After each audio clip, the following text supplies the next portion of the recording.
confirman que era habitual el tráfico de cocaína en el puerto de Vicentín.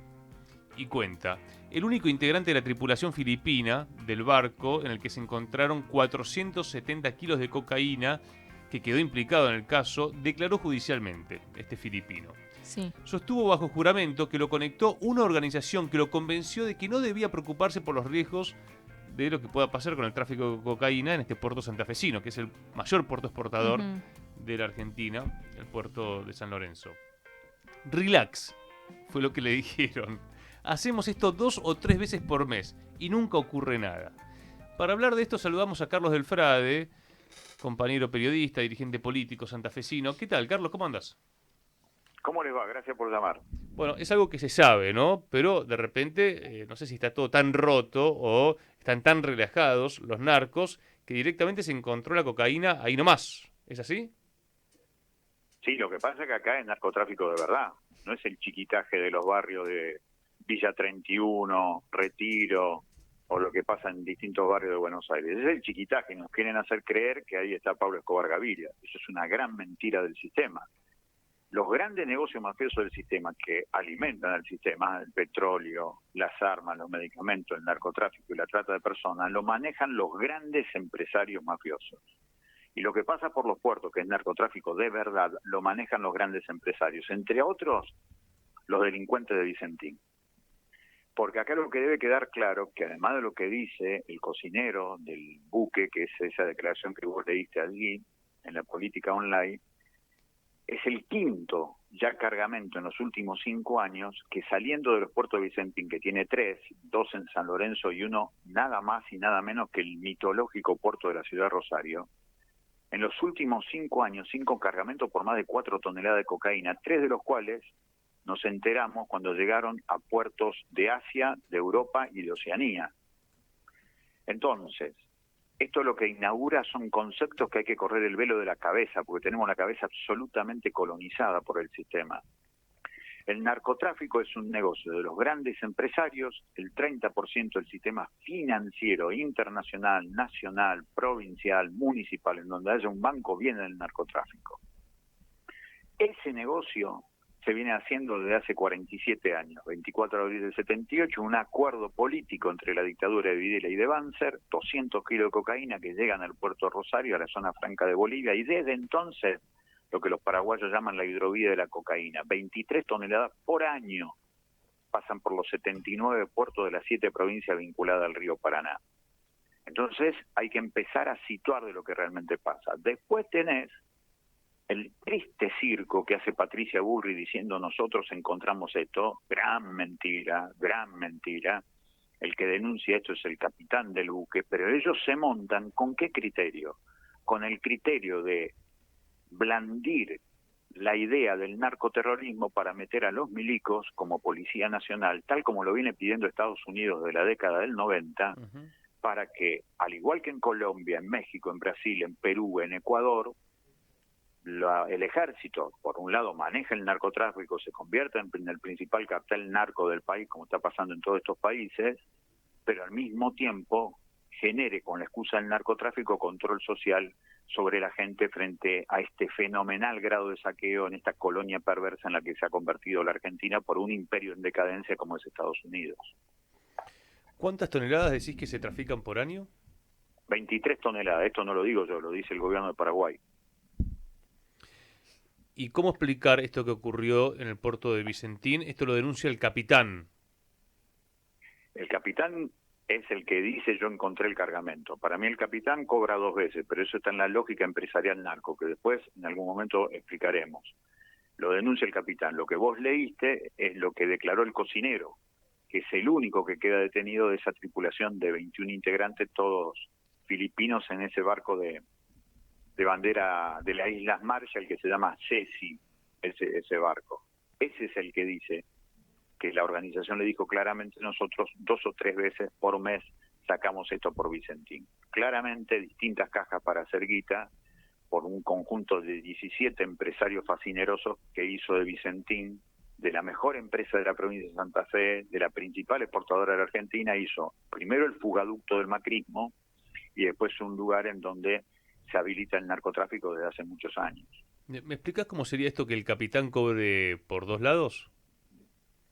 Claro, porque el capitán sabía de lo que había puesto el cocinero. El cocinero carga estos 16 bultos con esta media tonelada de cocaína en Montevideo. Llega a San Lorenzo con esa orden que dice el cocinero. Ahí en San Lorenzo me van a poner media tonelada más o quizás más. Entonces el capitán sabía eso. Entonces el capitán cuando llega a San Lorenzo y pasa algo, que después algún día supongo yo nos enteraremos, salvo que lo maten al capitán, cosa que veo posible, el capitán debe haber cobrado de ese grupo que tiene esa sigla, esa inscripción, viste en las fotos, Your Name, ese es un grupo, ese es el que paga por primera vez. Ahora, cuando él entrega el cargamento, el capitán entrega, los deja en offside a ese grupo, y hay otro grupo que se beneficia, que es el que seguramente maneja el grueso del contrabando de cocaína por el río Paraná, que es la principal organización narcoempresarial asesina en América Latina, que es el primer Comando Capital que se fundó en 1993 en las cárceles de San Pablo. La Argentina en este sentido sería un país de tránsito. No, somos un país de producción y de exportación. La Argentina es el segundo productor mundial de éter y acetona, los elementos básicos para convertir la pasta base de coca en clorhidrato de cocaína. Desde los años 90 nosotros somos un país profundamente consumidor y profundamente exportador, una plataforma, y somos productores, porque esa materia prima que llega de Perú, de Bolivia o de Paraguay, con las cocinas que se producen acá por esos elementos químicos que caracterizan a la Argentina, termina siendo un lugar de producción. Carlos, esto se descubre, va a declarar el filipino. La verdad que ahora después te iba a preguntar de otro caso que hemos charlado con Rodrigo Miró también esta semana, que es el de Marcelo Bailaque, juez federal, porque la pregunta acá es, bueno, ¿quién va a investigar? Y ese es el tema, porque lo venía investigando un gran fiscal federal, uno de los pocos realmente excelentes fiscales federales que tiene la Argentina, que es Claudio Kishimoto, pero me parece que fue corrido, fue morigerado por la Procuraduría contra el Narcotráfico, la Procunaria, y yo creo que metió la mano el gobierno nacional. Ojalá que se siga la investigación. Porque está el caso de Marcelo Bailaque, te contaba que lo No, ese charlamos es un con... corrupto que debería estar preso porque al Claro. proteger 4 años al principal empresario narco policial barrial que tenemos en Rosario, que es Esteban Alvarado, 4 años desviando la atención, en esos 4 años Alvarado mató como 50 personas, así que Bailaque tendría que responder por la sangre derramada de chicas y chicos en distintos barrios de Rosario. Bueno, el caso de Bailaque lo va a tratar el Consejo de la Magistratura para poder destituirlo y que vaya preso. ¿Qué pensás que va a pasar con eso? Tiene que ir preso, ojalá que vaya preso, salvo que Bailaque diga, bueno, si voy preso yo puedo decir un montón de cosas, bueno, que hable, pero lo que pasa es que este es un negocio estructural del sistema, eso es lo que hay que entender. Y Bailaque hizo y deshizo porque lo dejaron hacer y deshacer, y ahí tenés sectores políticos y sectores económicos. Veremos cuál es la suerte individual de Bailaque, ahí nos vamos a dar cuenta hasta dónde avanza la justicia. Bueno, claro, se dice que el narco es uno de los promotores y que financian varias campañas políticas, ¿no? No, pero no es solamente por eso, porque en realidad es, insisto, es uno de los vectores de flujo de dinero fresco que tiene el sistema, supera largamente a la cuestión del financiamiento político. No es por eso, es porque se mira para otro lado, porque funciona así el sistema, porque es un gran negocio de los grandes empresarios y la política hoy mayoritaria está subordinada al poder económico, sea legal o ilegal. Bueno, hemos charlado con vos mucho del caso Vicentín.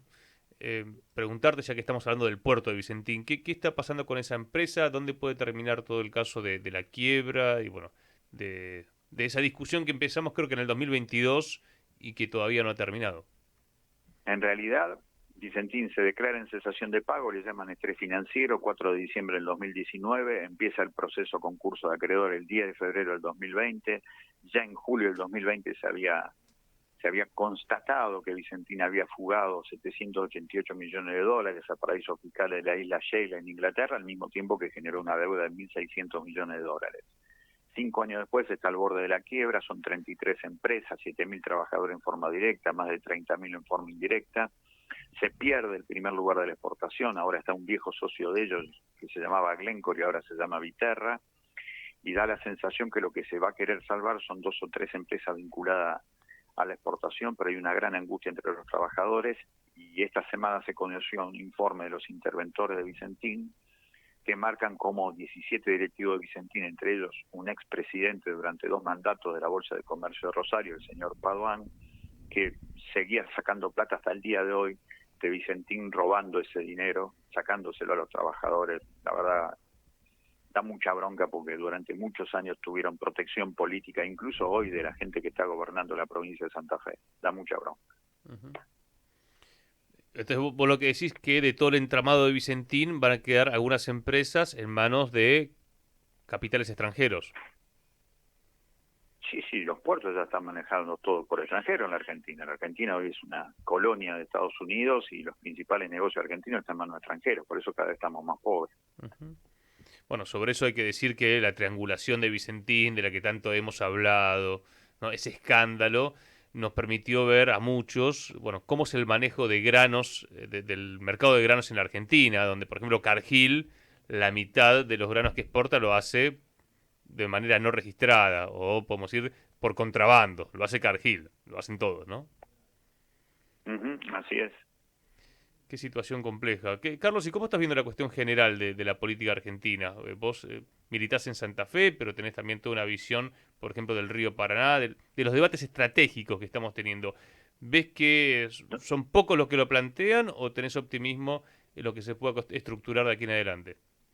Sí, optimismo tengo porque lo que estamos debatiendo es si el futuro que le dejamos a la gente que amamos va a tener que ver con algo humanista o va a tener con una deshumanización cruel. Así que soy absolutamente optimista. Hasta el último minuto de la vida hay que volver a pelear por una Argentina que sea de los argentinos. Así que la pelea se está dando en distintos lugares.